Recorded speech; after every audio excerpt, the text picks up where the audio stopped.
بسم اللہ الرحمن الرحیم۔ منعت السماء، آسمان بند ہو گیا ہے، ایسا لگ رہا ہے اللہ نے رحمت کے سارے دروازے بند کر دیے۔ یہ دعا مومن پڑھتا۔ وانقطع الرجاء، امید تک ٹوٹ گئی ہے۔ یہ حالت امام دیکھتے ہیں، ظاہر ہونے کی دعا مانگتے ہیں، لیکن پھر جب دیکھتے ہیں کہ ہمارا ظاہر ہونا اس وقت ان مومنوں کے لیے فائدے مند نہیں ہے، کیونکہ ابھی یہ تیار نہیں ہے۔ اچھا، یہ لفظ بھی دھوکے میں ڈالتا ہے کہ امام کے لیے ہمیں کیا تیاری کرنا، یہ لفظ دھوکے میں ڈالتا ہے۔ اس کا فارمولہ ہے امام کے لیے تیاری، وہ جو آپ کے ذہن میں چیزیں ہیں جس کو میں یہاں کے منبر پہ پڑھنا بھی نہیں چاہتا ہوں، اور ویسے میرا موضوع بھی نہیں۔ امام کے لیے تیاری واجبات کی پابندی اور حرام سے اپنے آپ کو بچانا، باقی ساری چیزیں جو ہے نا وہ اتنے اہم نہیں ہیں۔ دعائیں ندبہ پڑھنے سے زیادہ اہم ہے کہ اگر آپ کی بہن کے ہاں مکس گیدرنگ والی شادی ہو رہی ہے آپ اس میں شریک نہ ہو، وہ زیادہ بڑی تیاری ہے دعائیں ندبہ پڑھنے کے مقابلے میں۔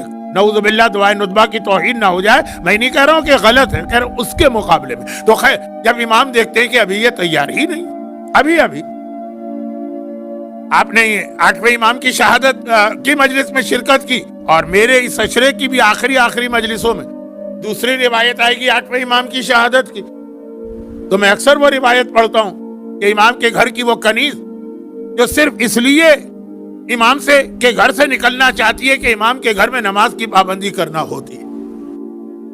آپ کہیں گے یہ کیا مسئلہ، کیونکہ آپ یہاں رہ رہے ہیں جہاں نماز کا ماحول ہے۔ وہاں والے سے پوچھئے کہ جہاں نماز کا ماحول ہی نہیں ہے وہاں نماز پڑھنا کتنا مشکل ہے، جو ایک کنیز کی بات تھی۔ مامون رشید کے محل کی رہنے والی رات کے 3 بجے تک تو وہاں ڈانس پارٹی اور میوزک پارٹی اور شراب کی محفل ہوتی، جو 3 بجے سوئے گا تو 5 بجے کہاں اٹھے گا، تو 12 بجے اٹھے گا دوپہر کے۔ اب اس کے لیے نماز کے لیے اٹھنا، میں نے صرف اس لیے ایک جملہ کہا کہ الحمدللہ اس گلف کے علاقے میں شارجہ میں آپ کے لیے نماز پڑھنا اتنا آسان ہے کہ پھر بھی کوئی نہ پڑھے، تو اس کا مطلب یہ ہے کہ وہ اللہ سے جنگ کر رہا ہے۔ یہ امام کا ایک جملہ ہے، کیونکہ جب کہا گیا کہ مولا آپ شرابی کی اتنی برائی نہیں کرتے ہیں جتنی بے نمازی کی کرتے ہیں، تو وہ حدیث یاد کیجئے۔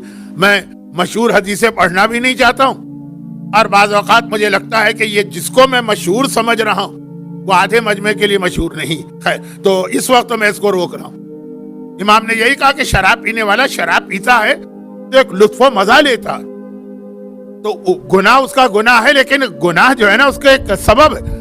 اگر کوئی نماز نہیں پڑھ رہا اس کا مطلب صاف ہے کہ وہ اللہ کو حقیر سمجھ رہا ہے، نعوذ باللہ۔ خیر، تو اس لیے بہت بڑی یہ پریشانی، اور امام 8ویں امام کے گھر کی کنیز دعا مانگ کے امام کے گھر سے نکل گئی کہ یہ نماز والا بوجھ مجھ سے برداشت نہیں ہو رہا۔ تو خیر، واجبات کی پابندی، حرام سے بچنا، یہ ہے امام زمانہ کی سب سے بڑی تیاری، اور یہ ہے شب جمعہ امام زمانہ کو یاد کرنے کے حوالے سے میرا مختصر سا میسج۔ اچھا، اب اس کے بعد اگر آپ حضرات پوسٹر وغیرہ پڑھ کے مجلس میں آتے ہیں تو آپ کو یاد ہوگا کہ میری اس عشرے کا عنوان ہے ایمان کو بچانا، اور دنیا میں سب سے زیادہ جو لوگوں کے ایمان ضائع ہوں گے وہ ظہور امام کے وقت۔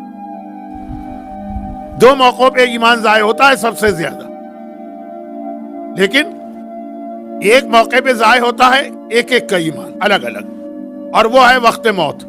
آج شب جمعہ موت کو بھی یاد کرنا میں بھی آ رہا ہوں، اور ایک ہے وقت ظہور۔ وقت ظہور ایک کا ایمان ضائع نہیں ہوگا، پوری قوم کا، ہزاروں کا ایک ساتھ ایمان ضائع ہوگا۔ تو جو میرا اصل موضوع ہے یہ اس کی لیے بھی ایک تیاری اور تمہید ہے، جو شاید کل سے صحیح معنوں میں شروع ہوگا۔ آج تو صرف شب جمعہ کو ذہن میں رکھتے ہوئے چند مختصر سی گزارشات کے اب یہ ہے تیاری۔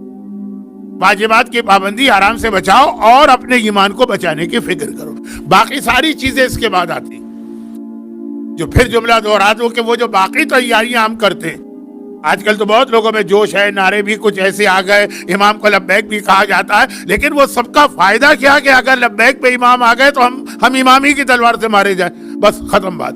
تو یہ ہے امن یجیب المضطر اذا دعاہ ویکشف السوء، اللہ جواب دیتا کہ تم نے کہا کہ مجھے ظاہر کر دو، میں بس ظاہر کرنے والا ہوں تمہیں، تمہاری دعا کیسے رد کروں؟ اور امام کہتے ہیں نہیں خداوند ابھی اور روک لے مجھے، اچھا، اور تیسری جو آیت میں نے تلاوت کی ہے وہ تو خیر، ربنا لا تزغ قلوبنا بعد اذ ہدیتنا، اے خدا ایک بار ہدایت مل گئی، جن کو ہدایت نہیں ملی وہ اسی گمراہی پہ مر گئے، ان کا جرم چھوٹا، ان کا جرم چھوٹا، کافر کا جرم چھوٹا، مشرک کا جرم چھوٹا، لیکن ہدایت مل گئی اور پھر ہدایت کو چھوڑ کے گمراہ ہو گئے، یہ زیادہ بڑا جرم۔